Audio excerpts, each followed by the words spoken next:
Silent guys. কথা বলছে এই যে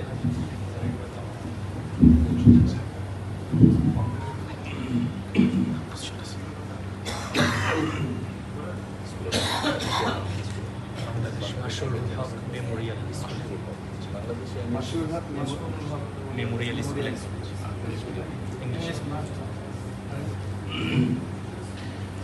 আসসালামু আলাইকুম ওয়া রাহমাতুল্লাহি ওয়া বারাকাতুহু। আপনারা সবাই ভালো আছেন? আলহামদুলিল্লাহ।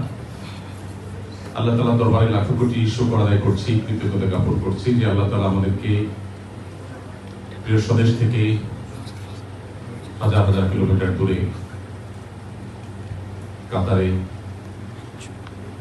বাংলাদেশের স্কুলে ছাত্রদের সাথে, সম্মানিত শিক্ষকবৃন্দের সাথে সামান্য কিছু কথা বলা, মত বিনিময় করার সুযোগ দিয়েছেন, সেজন্য আল্লাহকে শুকরিয়া আদায় করছি কাতার ইসলামিক অ্যাফেয়ার্স এবং ওয়াকফ বিষয়ক মন্ত্রণালয়ের অধীনস্থ ইসলামিক সেন্টারকে শুকরিয়া আদায় করছি বাংলাদেশ উলামা ইকরামের সংগঠন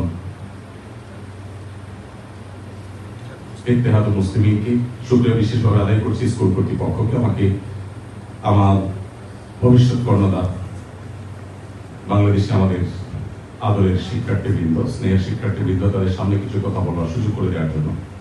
সময় খুবই কম, অল্প সময় আমাদের অনেক কথা বলতে হবে, এই জন্য আমি তেমন কোনো ভূমিকা ছাড়াই শুরু করি। কিছু কথা একেবারেই মোটা দাগে বার্তা আকারে আমি আমার স্নেহের শিক্ষার্থীদের উদ্দেশ্যে থ্রো করতে চাই।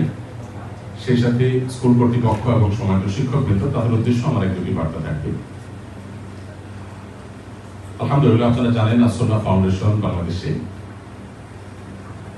আত্মমানবতার সেবায় ইসলামের সৌন্দর্য এবং ইসলামের দাওয়া, ইসলামের আহ্বানকে মানুষের দ্বারে দ্বারে সুন্দরতম উপায়ে পৌঁছে দেওয়ার চেষ্টা করছে। শিক্ষাক্ষেত্রেও আসন্না ফাউন্ডেশন কাজ করে চলেছে।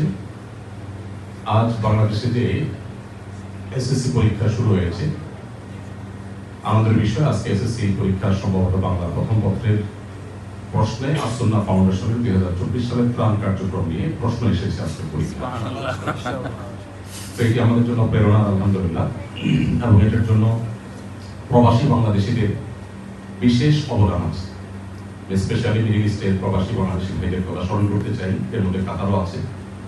এখান থেকে আপনারা অনেকেই আপনাদের আত্মীয় স্বজনের মাধ্যমে আসন্না ফাউন্ডেশন বিভিন্ন ডাকে সাড়া দিয়ে পাশে দাঁড়িয়েছেন। এই জন্য আসন্না ফাউন্ডেশন আজ এই পর্যায়ে এসেছে। আমি আপনাদের সবার প্রতি কৃতজ্ঞতা জ্ঞাপন করছি।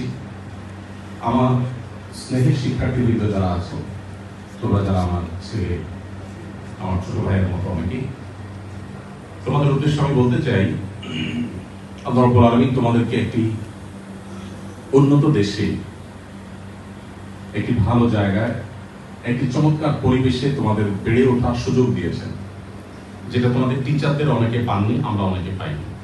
আমরা হয়তো অনেক কষ্টের মধ্য দিয়ে গ্রামীণ পরিবেশে আমরা বড় হয়েছি। তোমরা যে অ্যাডভান্টেজটা পেয়েছ,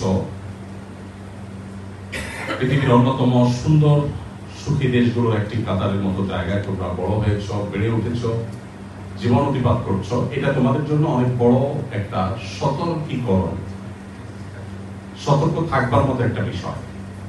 কেন সতর্ক থাকার কথা বলছি? কারণ একটা ঐতিহাসিক উক্তি আমরা সবাই কম বেশি জানি, সেটি হলো খারাপ সময় ভালো মানুষ জন্ম দেয়, আর ভালো সময় খারাপ মানুষের জন্ম দেয়।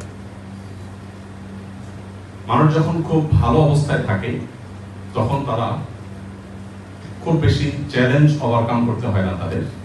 অনেক সুখে থাকলে মানুষ খুব বেশি বলিষ্ঠ হয়ে বেড়ে ওঠার সুযোগ খুব কম পায়।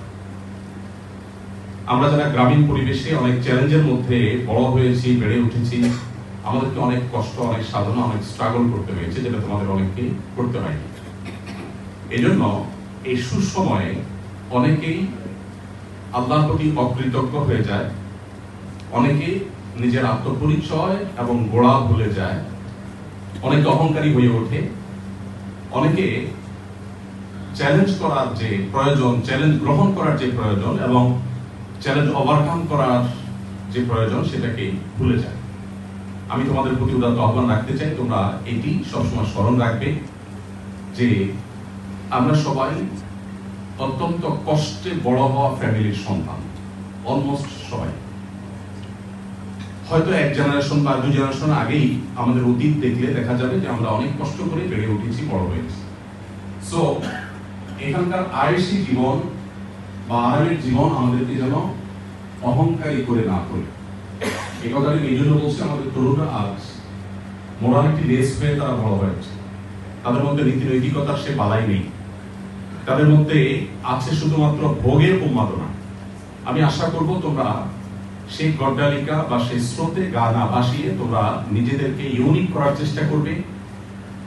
মানবতার সেবা যদি তুমি মানুষকে, নিজেকে তুমি নিয়োজিত রাখতে চাও, মানুষকে সেবা দিতে চাও, তাহলে সেক্ষেত্রে সবার আগে তোমার নিজের সংশোধন জরুরি। তুমি একজন ভালো মানুষ হওয়ার চেষ্টায় তোমাকে রত থাকতে হবে।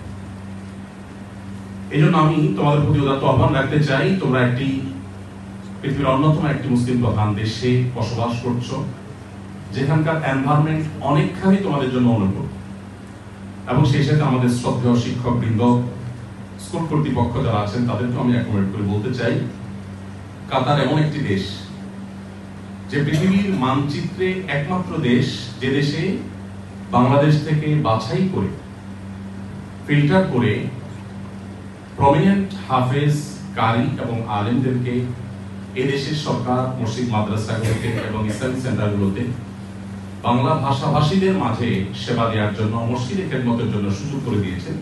এটি পৃথিবীর আর কোন দেশে সরকারিভাবে কোথাও এইভাবে মসজিদ মাদ্রাসার দায়িত্বে আমাদের দেশের প্রমিনেন্ট আলেম হাফেজকারীদেরকে আনা হয় নাই। অতএব কাতারে যারা আমরা বসবাস করছি সাধারণ বাংলাদেশি, আমাদের অতিরিক্ত